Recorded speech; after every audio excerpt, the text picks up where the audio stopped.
삼순 여러분 안녕하세요. 순정 노은태입니다. 오늘은 오거 허목의 기쁨에 대해서 진행해 보도록 하겠습니다. 네, 오늘도 똑같이 진행하고요. 오늘의 외울 말씀은 로마서 5장 11절입니다. 오늘 로마서 5장을 한번 읽어주시고 진행해 주시면 더 좋습니다. 외울 말씀은 앞서 말씀드린 로마서 5장 11절입니다. 본문의 말씀은 칭의의 결과로 이루어진 일들에 대해서 설명하고 있습니다. 죄인인 우리들은 주어진 하나님의 의를 믿음으로 의롭다함을 얻었고 구원에 이르게 되었습니다. 이제 우리는 더 이상 하나님 앞에서 숨지 않아도 되는 것입니다. 모든 성도에게는 놀라운 축복이 주어졌고 그것을 누릴 일만 남아 있습니다. 라고 되어 있습니다. 오늘은 무슨 내용일까요? 여러분들 로마서 5장 1절에서 11절 보시면 의롭다함을 받았으니부터 시작해서 즐거워하느니라 이렇게 되어 있어요. 이 부분에 대해서 이야기되는데 오늘 이야기를 간단하게 설명을 하자면 하나님과 우리와의 관계에 대해서 이야기를 나눌 거예요. 주로. 근데 그 안에서 회목하지 않는다는 것은 우리가 잘못했다라는 거예요. 하나님의 화목은 무엇이냐면 가장 큰 복이라는 거예요. 그리고 근본적인 즐거움이라는 것을 알 수 있습니다. 자, 바로 1번으로 진행해 볼게요. 자, 믿음으로 의롭다함을 얻음으로 받은 자들이 이 세상에서 누릴 수 있는 세 가지 은혜는 무엇입니까? 1절에서 2절입니다. 그러므로 우리가 믿음으로 의롭다 하심을 받음했으니 우리 주 예수 그리스도로 말미암아 하나님과 화평을 누리자. 또한 그로 말미암아 우리가 믿음으로 서 있는 이 은혜에 들어감을 얻었으며 하나님의 영광을 바라고 즐거워하느니라 라고 되어 있습니다. 이렇게 우리가 알 수 있는 사실은 무엇이냐면 세 가지죠. 자, 첫 번째 하나님과의 화평입니다. 화목과 평안을 얻게 됐다. 두 번째 하나님과의 영광을 바른다. 그리고 세 번째 하나님 안에서 즐거워한다라는 거예요. 근데 여기서 앞서 질문을 보시면 믿음으로 의롭다함을 얻었다라는 건 무엇이냐면 칭의라는 거예요. 여러분들 아마 로마서 처음 들었을 때 우리가 이신칭이라는 단어를 썼던 거 기억할 거예요. 믿음으로 의롭다함을 얻는다. 그게 이신칭의 중에 칭의가 바로 믿음에 의롭다함을 얻는다는 거예요. 근데 그것을 받은 자들은 무엇이냐? 칭의를 받은 자들은 무엇이냐? 우리 성도들을 뜻한다는 거죠. 그 성도들은 결국은 은혜에 들어간다 라는 겁니다. 자, 질문 2번입니다. 신자들은 고난을 어떻게 받아들일 수 있습니까? 그렇게 할 수 있는 이유는 무엇인가요? 자, 3절에서 5절이네요. 다만 이뿐 아니라 우리가 환난 중에도 즐거워하나니 이는 환난은 인내를, 인내는 연단을, 연단을 소망을 이루는 줄 아미로다. 소망이 우리를 부끄럽게 하지 아니함은 우리에게 주어진 성령으로 말미암아 하나님의 사랑이 우리에게 마음에 부은 자, 부은 바 되민이 돼 있어요. 죄송해요. 약간 좀 제가 놓쳤네요. 자, 정답은 뭐죠? 우리가 고난을 받을 수 있는 이유는 무엇이죠? 즐거워하기 때문이다. 그 이유는 무엇이냐? 고난은 축복이 되기 때문이죠. 그 중에서 고난이 왜 축복이 되는 이유는 환난이랑 고난이랑 똑같은 단어라고 생각하시면 돼요. 환난은 인내를, 인내를 연단을, 연단을 소망을 이루기 때문이다라고 적혀 있죠. 자, 야고보서 5장 10절에서 11절을 한번 읽어볼게요. 야고보서 5장 10절에서 11절입니다. 자, 형제들아 주의 이름으로 말한 선지자들을 고난과 오래 참음의 본으로 삼으라. 보라 인내하는 자들을 우리가 복되다 하나니 너희가 욥의 인내를 들었고 주께서 주신 결말을 보았거니와 주는 가장 자비하시고 궁휼을 여기시는 이신이라 라고 되어 있어요. 뭘까요? 자, 야고보서의 말씀은 이거인 거예요. 우리가 고난과 오래 참음의 본이 되어라는 거예요.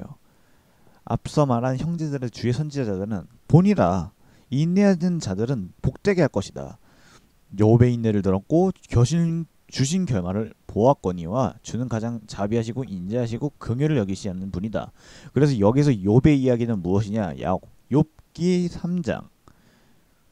3장 10절입니다. 이는 내 모태의 문을 닫지 아니하며 내 눈으로 환난을 보게 하였습니다. 돼 있어요. 자, 보시면 욥은 이미 진작부터 환난을 당하고 있었어요. 욥은 진짜 어마어마한 환난을 당했어요. 왜? 하나님의 시험을 당했으니까. 그럼에도 불구하고 욥은 불평불만하지 않았어요. 그런 것처럼 야고보서에서는 이렇게 말한다는 거예요. 복되게 할 것이고 긍휼하게 하실 것이다. 누가? 하나님께서. 왜 이런 말씀이 나왔냐면 로마에서 그리스도인들을 향한 핍박이 생겼기 때문이에요. 이제 교회 다니는 사람들, 이제 그리스도 예수를 믿는 사람들은 로마에서 이제 강한 압력을 넣어서 막 짓밟기 시작했어. 그래서 근데 그 와중에 그리스도인들은 자신들의 믿음이 더욱더 견고해졌고 소망을 즐거워했어. 결국에는 무엇이다? 믿음의 성장을 위했다는 거예요. 야고보서 1장 2절 한번 읽어볼게요. 야고보서 1장 2절입니다. 2절에서 4절. 형제들아, 내가 너희 여러 가지 시험을 당하고도 온전히 기쁘게 여기라. 너희는 너희의 믿음이 시련에 인내를 뭐라는 거야? 이는 너희 믿음의 시련이 인내를 만드는 줄을 너희가 알미라. 인내를 온전히 이루라. 이는 너희로 온전하고 구비하여 조금도 부족함이 없게 하려 함이라 라고 되어 있어요. 무엇이죠?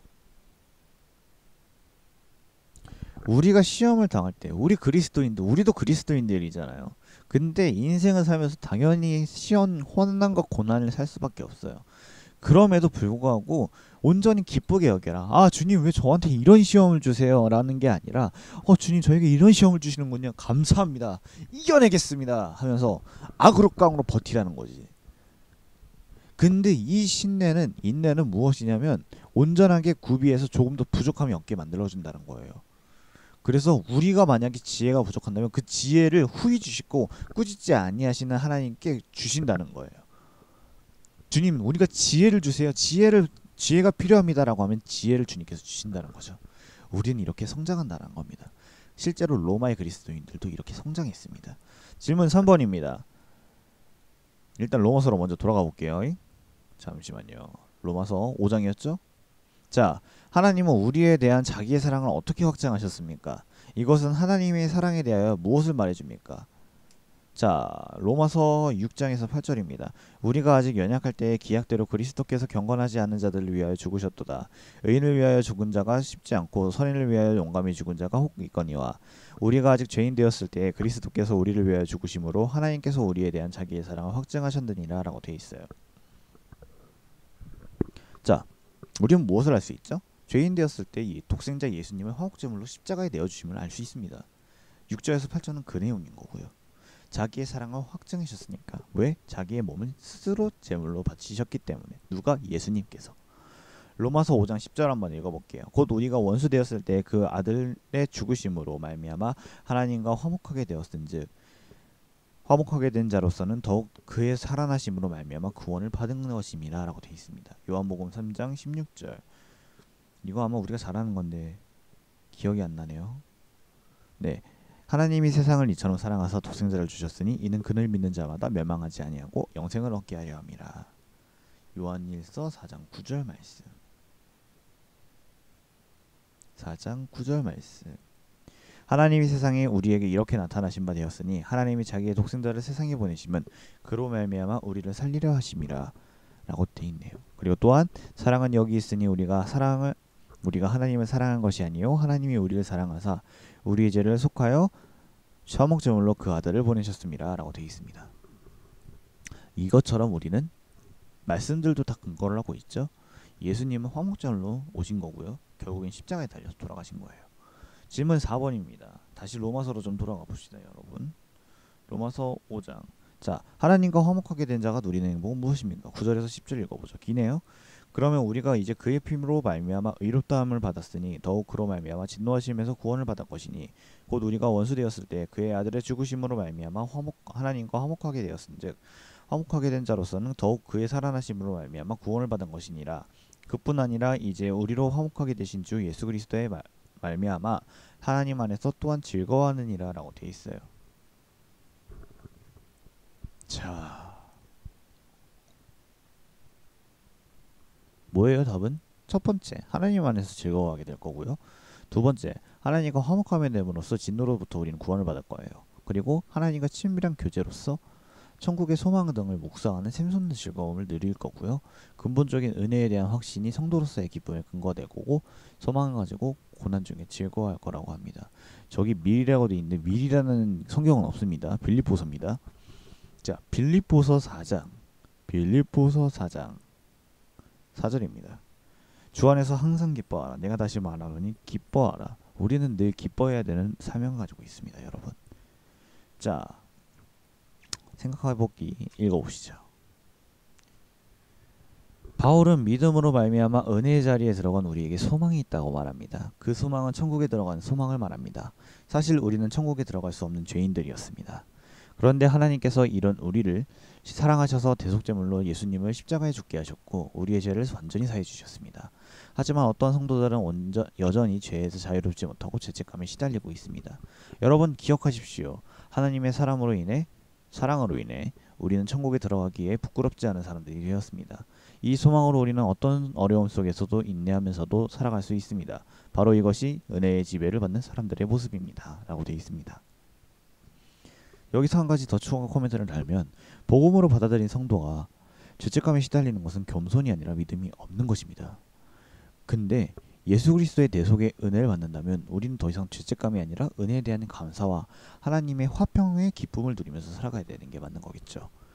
또한 성도로서 죄를 지을 때는 죄책감이 드는 것은 당연해요. 대속의 은혜로 믿고 회개의 자리로 나아갈 때에는요. 주 안에서의 마음의 평안을 얻게 될 겁니다. 우리는요. 그리고 다시 거룩한 삶을 살도록 노력해야 되는 게 우리의 모습이라고 합니다. 자, 적용하기 나눠보도록 하죠. 나는 은혜의 바디에 자르면서 살고 있나요? 은혜의 지대배를 받으면서 살고 있나요? 그렇지 않다면 은혜에서 멀어지게 하는 것은 무엇인가요? 매일 생활 속에서 하나님이 나누시는 은혜를 적어보길 바라고요. 하나님과 화평을 누림으로 삶에 나타나는 변화를 나눠주세요라고 하는데 제가 문득 이런 삶이 들어요. 제가 매일 생활 속에서 하나님을 베푸시는 은혜는 뭐냐면 내가 하나님을 믿을 수 있다는 것 자체가 너무 은혜라는 거예요. 왜냐하면 제가 문득 생각이 들었는데 내가 만약에 하나님을 믿지 않았다면 나는 내가 싫어하는 사람들처럼 똑같은 행동을 할 수 있었어요. 담배 피면서 술 마시면서. 이게 나쁜 건 아니에요. 하지만 하나님이 아니라 그들을 더 의지했겠죠. 사람을 더 의지하고 막 하나님께서 하지 말라는 건 다 할지도 몰라요. 그런데 불구하고 주님께서 이것에 너무 감사하게 만드신다는 거예요. 내가 하나님을 믿기에 내가 지금 온전한 노은태교로서의 삶이 있는 것처럼 하나님과의 화평을 누리면서 내가 삶에 나타나는 변화들이 있다는 거예요. 여러분들께서 이런 걸 한번 나눠봤으면 좋겠습니다. 근데 보시면 적용하기에 보면 말씀들이 있는데 이 말씀을 읽고 끝내도록 하겠습니다. 먼저 시편 32편 3절에서 5절입니다. 자, 내가 입을 열지 아니할 때에 종일 신음함으로 내 뼈가 쇠하였도다. 내 손이 주야로 나를 누르시오니 내 진액이 빠져서 여름 가뭄이 마름같이 되었나이다. 내가 이르기를 내 허물이 여호와께 자복하리라 하고 주께서 내 죄를 아뢰고 내 죄악을 숨기지 아니하였더니 곧 주께서 내 죄악을 사하셨나이다 라고 되어 있습니다. 그리고 또한 우리 요한일서 8장 9절입니다. 1장 8절에서 9절. 만일가 우리가 죄가 없다라고 말하면 스스로 속이고 또 진리 안에서 우리 속에 있지 아니할 것이요 만일 우리가 우리 죄를 자백하면 그는 미쁘시고 의로우사 우리 죄를 사하시며 우리를 모든 불의에서 깨끗하게 하실 것이요 라고 되어 있습니다. 마지막 요한복음 13장 10절입니다. 요한복음 어디 있죠? 신약에 있죠. 13장 10절. 예수께서 이르시되 이미 목욕한 자는 발밖에 씻을 필요가 없나니라 온몸을 깨끗하게 하려니와 너희가 깨끗하다 다는 아니니라 하시니라 되어 있습니다. 여러분 이 말씀을 통해서 우리는 알 수 있습니다. 우린 깨끗하지 않아요. 그런데 깨끗할 수 있는 방법은 유일한 하나 예수님의 십자가의 대속의 은혜 말고는 없습니다. 여러분 그것을 알고 깨닫고 승리하시는 우리 삼순이 되길 바랄게요. 고생하셨습니다. 다음 주에 만나요.